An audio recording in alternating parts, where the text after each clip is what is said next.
Bathroom door open చేసి చూస్తే ఒక లేడీ రక్తం మడుగులో పడుంది. తన గొంతు పైన విపరీతమైన కత్తిపోట్లు ఉన్నాయి. ఫేస్ అంతా నుజ్జు నుజ్జు అయింది. అసలు ఆ లేడీని చంపింది ఎవరు? ఎందుకు చంపారు? అయితే ఆ లేడీని చంపింది ఆమె సొంత కూతురు. అసలు ఇంత క్యూట్‌గా ఉండే అమ్మాయి వాళ్ళ అమ్మని ఎందుకు చంపింది? ఆమె కూతురు ఎలా చంపింది అంటే కత్తితో 151 సార్లు పొడిచి బేస్‌బాల్ బ్యాట్‌తో మొహం మీద 40 సార్లు కొట్టింది. అసలు ఈ అమ్మాయి ఇంత క్రూరంగా ఎలా మారింది? తన సొంత తల్లినే చంపాల్సిన అవసరం ఏంటి? ఈ స్టోరీ స్టార్ట్ చేసే ముందు మీరు నా ఛానల్‌ని సబ్స్క్రైబ్ చేసుకోండి. అలాగే బెల్ ఐకాన్ ప్రెస్ చేసి నోటిఫికేషన్ ఆన్‌లో ఉంచుకోండి. అప్పుడే నేను చేసే వీడియోస్ అన్నీ మీకు నోటిఫికేషన్ వస్తుంది. Let's get into the video.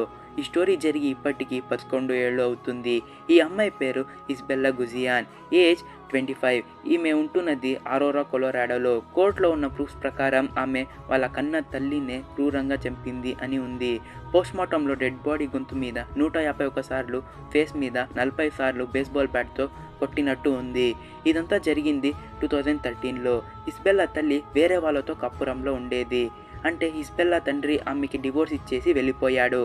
అంటే ఇసబెల్లా వాళ్ళ తండ్రి డివోర్స్ ఇచ్చి వెళ్ళిపోయాడు. అయితే ఇసబెల్లా వాళ్ళ తల్లి వేరే వ్యక్తితో కాపురంలో ఉండేది. అది ఇసబెల్లాకి నచ్చలేదు.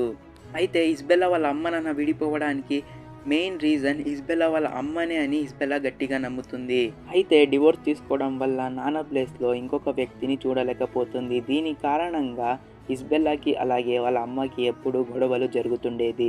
చాలాసార్లు ఇసబెల్లా వాళ్ళ అమ్మ ఇసబెల్లాని ఆ స్టెప్ ఫాదర్ ముందే ఇసబెల్లాని తిట్టేది. ఏమని అంటే, "నువ్వు ప్రవర్తన మార్చుకోలేదంటే ఇంట్లో నుంచి వెళ్ళిపో" అని. ఇసబెల్లాకి ఇదంతా నచ్చేది కాదు. ఇసబెల్లా వాళ్ళ స్టెప్ ఫాదర్‌ని చూస్తూ కోపంగా బయటికి వచ్చేసింది. అయినా కానీ ఇసబెల్లా వాళ్ళ అమ్మతో చాలాసార్లు "నువ్వెందుకు నాన్నని వదిలేసావు? నాన్న చాలా మంచివాడు" అని ఎప్పుడూ గొడవలు పెట్టుకునేది. అయితే ఇప్పుడు ఇసబెల్లా వయసు 18 సంవత్సరాలు. ఆగస్టు 27, 2013 రోజులాగే ఇసబెల్లా వాళ్ళ అమ్మతో గొడవ పెట్టుకుంది. ఈసారి వాళ్ళ అమ్మకి బాగా కోపం వచ్చింది. వెంటనే పోలీసులకి ఫోన్ చేసింది. కొలరాడోలో పోలీసులు వచ్చి ఇసబెల్లాని మందలించారు. వాళ్ళ నాన్న కూడా వచ్చి గొడవ పెట్టుకోవద్దు అమ్మతో అని చెప్పి వెళ్ళిపోయారు. పోలీసులు ఆ తర్వాత ఇసబెల్లా వాళ్ళ తండ్రి చెప్పిన మాటలు ఇసబెల్లా పట్టించుకోలేదు. సాయంకాలం అయింది. ఇసబెల్లా వాళ్ళ మదర్ డ్యూటీ నుండి ఇంటికి వచ్చారు. ఇసబెల్లా రూమ్ తలుపు తట్టింది. ఇసబెల్లా నుంచి రెస్పాన్స్ ఏం రాలేదు. దీనితో వాళ్ళ అమ్మ ఈరోజు పెద్ద గొడవ జరిగింది కదా, కోపంలో ఉంటుంది అని వెళ్ళిపోయారు. ఆ తర్వాత ఇసబెల్లా వాళ్ళ అమ్మ బాత్రూంలో స్నానం చేస్తున్నారు. ఇసబెల్లా వాళ్ళ అమ్మకి ఒక మెయిల్ పంపించింది. యూ విల్ పే అని. అంటే మీనింగ్ ఏంటంటే నువ్వు చేసిన దానికి అన్ని చెల్లిస్తావు అని. అప్పుడు ఇసబెల్లా ఒక కత్తి అలాగే ఒక బేస్‌బాల్ బ్యాట్ తీసుకొని వాళ్ళ అమ్మ బాత్రూమ్ సైడ్‌కి వెళ్ళింది. లోపలికి వెళ్ళి వాళ్ళ అమ్మ మీద దాడి చేసింది. కత్తితో కసితీరా పొడిచింది. ఇసబెల్లా వాళ్ళ అమ్మ స్పృహ తప్పి బాత్రూంలో పడిపోయింది. ఆ తర్వాత వెంటనే బేస్‌బాల్ బ్యాట్‌తో వాళ్ళ అమ్మ మొహం మీద 40 సార్లు కొట్టింది.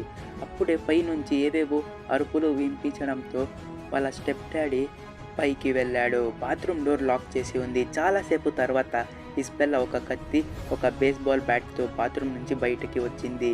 వాళ్ళ నాన్నకి విషయం అర్థమైంది. బాత్రూంలో మొత్తం రక్తమే. వాళ్ళ స్టెప్ ఫాదర్ వెంటనే అంబులెన్స్‌కి అలాగే పోలీసులకి ఫోన్ చేశారు. అప్పుడే ఇసబెల్లా ఇంటి నుంచి బయటికి వెళ్ళిపోయింది.